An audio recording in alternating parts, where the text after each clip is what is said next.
Hi everybody, welcome to chapter 1 of my health maintenance protocol.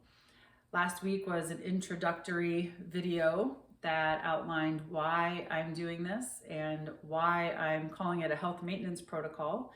And you had a little bit of homework to just simply start writing down what you're eating, how you're feeling, and how you're pooping. We will talk about poop on a regular basis. It's very important, and it is a huge indicator as to whether or not a very important system, your digestive system, is functioning properly. So that's what we're diving into today. Just the very beginning of the digestive system. Your food meets your body and it starts there. It breaks it down, it absorbs it through the system. So we're going to just talk about a few tips today that you can take away to help improve that process, given the importance of it.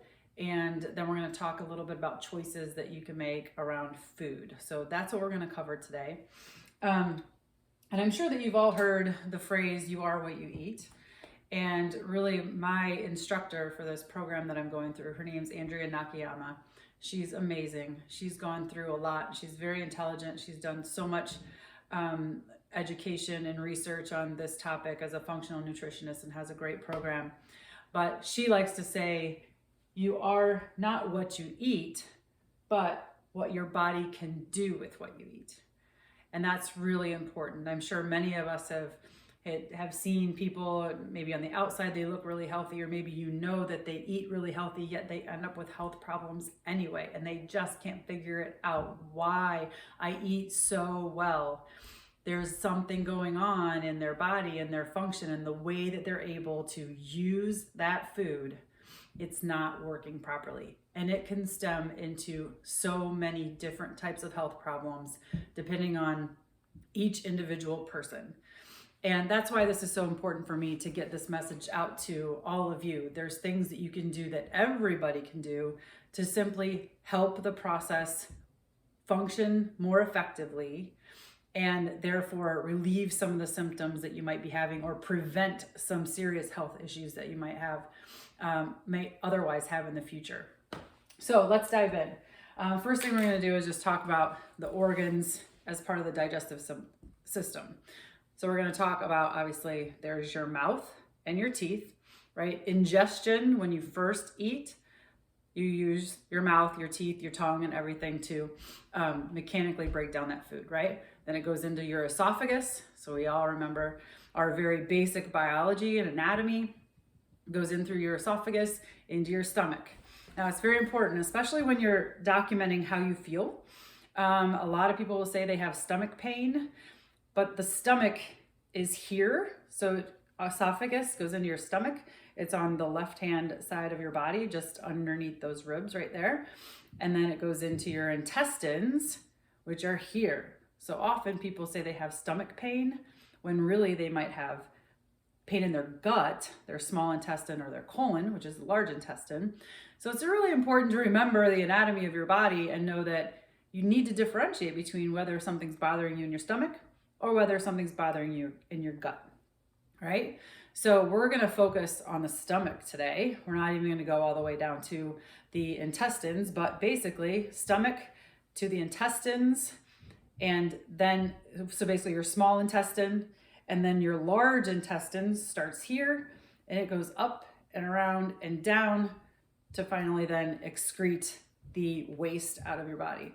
So just keep that in mind. There's other organs as well that are part of the system, but I'm not going to get into those details. It doesn't matter. And your liver is a big part of it. That comes in a little bit later, but we're going to talk about your liver as well. So your liver's over here, stomach's here, gut here, small intestine, large intestine going around it. Okay. So let's talk about your stomach and digestion. Digestion means breaking down the food that you eat into usable forms for your cells to use. And if you remember, way back when we learned about cells, we have billions of cells that make up our body. Every cell has the powerhouse, right? The powerhouse is the mitochondria. And that mitochondria is what breaks down the food that it receives, the energy, the glucose that it receives, and the oxygen it receives into energy for your body to use. And your mitochondria is very sensitive. And typically when it's not functioning well because it's not getting what it needs, the symptom that it will result in is fatigue. When your mitochondria can't produce energy, that's the first thing that you feel is fatigue. So we need to keep that going. That is the fuel that keeps us going every single day. So just keep that in mind. So your stomach digests the food and breaks it down into very small particles. And it takes up the majority of your energy that you use every single day is through that system in your stomach. It's constantly churning. It's constantly breaking down that food, and it works really hard in order to do it. So, and when you think about that effort that takes and what it needs to happen in order for everything to then run smoothly through your body, we want to make sure that it's running very smoothly. And so what I want to talk you through are some things that you can do to give it the best chance to function effectively. You could almost think of it as your warm-up. If let's say your stomach is the basketball game, right? I just came from a basketball game, so I'll probably talk about sports quite a bit, but if your stomach is like the event, like in the digestion that it goes through after each meal is the event of that meal for the stomach, it takes a ton of energy. You don't typically run into a basketball game without warming up first and just jump right in and play. You're probably going to get pretty tired pretty quickly and you're not ready. Not all your juices are pumping and primed, right? So the tips I'm going to take you through today will help you in getting the juices primed in your stomach. Okay, so we're just going to start in the mouth. Let me just take you through kind of how it works when you bite into a piece of food. So you put the food in your mouth and hopefully you're already hungry and you have saliva in your mouth and it's building up and it's moistening that food that you're chewing with your teeth and breaking it down a little bit so that you can swallow it and goes into your esophagus. Now what happens in the mouth, you're breaking it down mechanically, right? Giving it more surface area so that the then acid digestive enzymes that are in your stomach can continue to break that down chemically, right? So you have mechanical breakdown in your mouth, you have chemical breakdown in your stomach. Now that saliva in your mouth actually has enzymes in it as well to help you start chemically breaking down carbohydrates in your mouth. So the more saliva gets onto your food, the better, because you're again helping your stomach be as efficient and effective as possible in breaking down that food. Okay, so you're chewing it, you swallow it, goes through the esophagus. The esophagus goes through this peristalsis to move it all the way down into your stomach. Then your stomach is basically a Vitamixer. Vitamix or one of those major blenders. It's churning and working so hard and it's releasing stomach acids and enzymes and everything in there. It's very dangerous if any of that acid gets out of your stomach. It is trying to kill anything that's not supposed to be there at the same time that it's breaking down your proteins, your fats, and your carbohydrates into a usable format. So that's the real function of the stomach. It needs to break everything down. It needs to kill the things that aren't supposed to be there and get it into small enough particles that you can that it can move into the small intestine, and the small intestine is where it gets absorbed. And there's 3 different parts of that. I'm not going to get into a lot of detail about the small intestine, but most absorption happens in the small intestine of all of those nutrients and all of the finer particles that need to go into your bloodstream and out to your cells. Okay. And then finally, what's left gets into your colon, and your colon kind of excretes more water, takes whatever else out that it can, and ultimately you excrete that waste. Okay. So that's the basic process. And that stomach is what we want to make sure is working really, really well. And so often people actually don't have enough stomach acid And so we're going to talk about how to prime that stomach and how to, break down that food even more to make sure that it can function as much as it can. Because I want to read you something that I was really surprised about, but these are some of the symptoms, and my computer froze on me here, but these are some of the symptoms that you can show if you have just simply low stomach acid, okay? You can get bacterial or fungal overgrowth, bad breath, belching or gas soon after eating, bloating, diarrhea, distension, so that's when it's like really hard, fatigue, food sensitivities, excessive full feeling, heartburn, headaches, increased incidence of parasitic infections, right? Because we're not killing it, right? If you don't have enough acid, it's not killing those types of things that it should.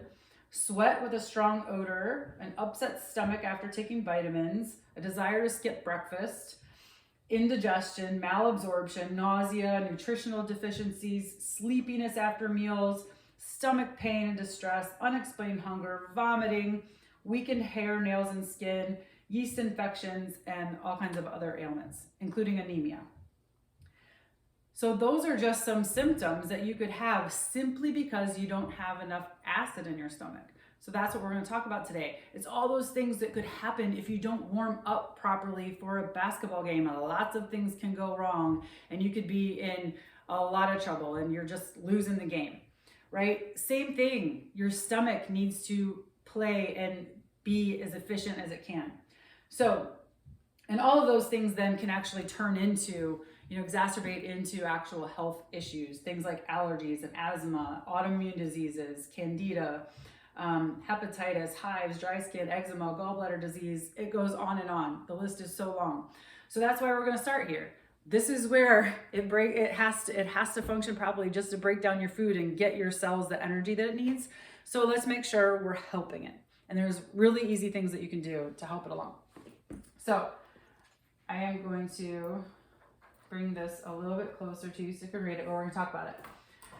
So those digestive enzymes and the acid in your stomach is very important and we can help it.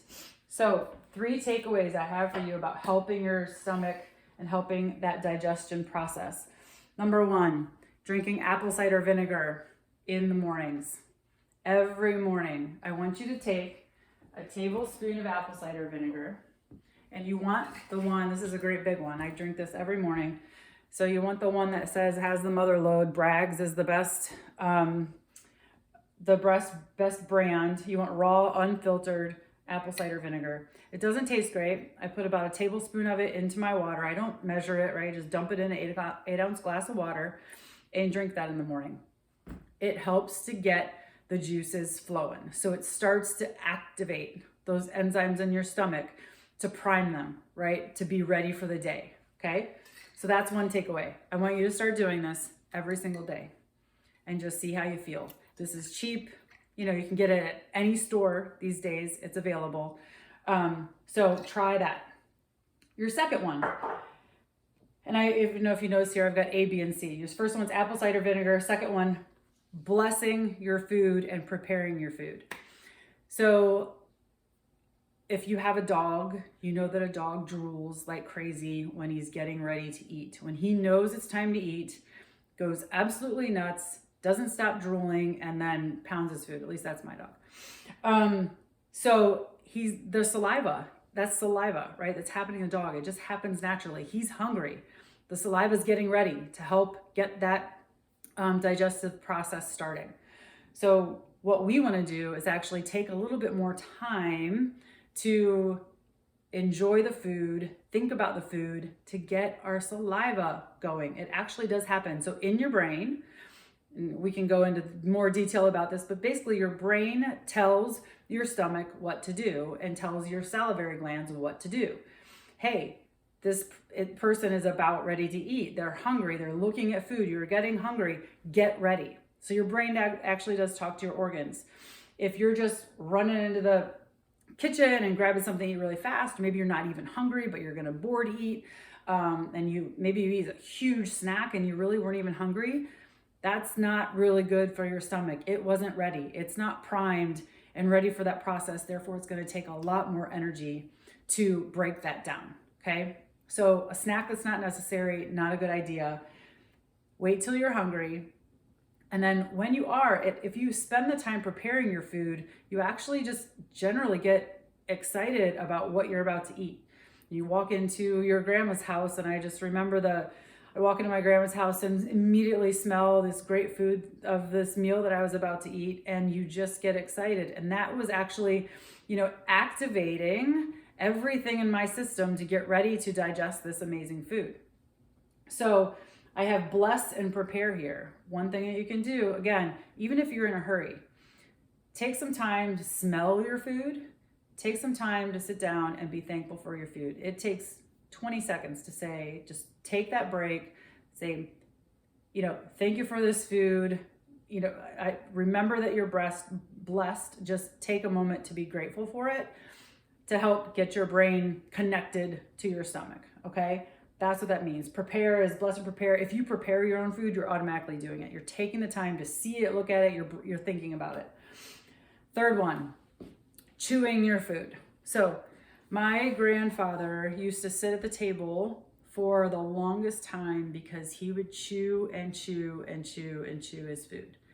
He was also the healthiest man I've ever known.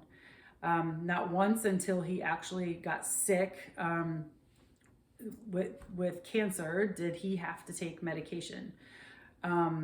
He was just extremely healthy, didn't even know anything about medication until he had to take it, and then he was totally thrown off.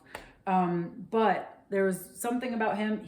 I didn't know anything about apple cider vinegar, but he drank it every morning. And I know that he chewed his food like crazy. He ate a lot, but it took him forever to eat because he chewed. Chewing your food breaks it down mechanically to give it enough surface area so that digestion process is so much easier for your stomach. If you're swallowing and you still have big bites in your mouth, sure, you can swallow it, but you're just causing your stomach to work even harder. So why not make it a little easier? Again, it takes so much energy to digest your food. Chop it up even more. So basically, I've really been practicing this for a long time, and you do have to think about it. You have to think, oh, nope, can't swallow yet. I need to chew it until I basically cannot tell the difference between the different types of foods I'm eating. So if you took a spoonful of multiple foods at once, chew it until you can't tell what's what. Chew it basically almost until it's liquid. Why not? Now, think about that. You'll take longer to eat for sure. You need to give yourself a little bit more time. But that means you also may not eat as much. And maybe you don't need to eat as much. You might eat way beyond the time where you're actually full. And this will help you slow down what you eat, maybe eat a little bit less because you didn't even need that much. And you are also giving yourself some energy back because you're helping your stomach with that digestion process. And it's getting that saliva mixed up into the food more and helping the digestion start with that, with your saliva and the enzymes that are there. So those are my 3 key takeaways. I'm going to come right back with another video. I apologize that this one was so long, but you're going to get a part B for today because basically these are choices you can make about how you eat and what you do before you eat. And we haven't talked about what you eat. So I'm going to come back with another video that will talk about our food choices and just explain a few things and give you another takeaway that will add to your tracking that we started last week.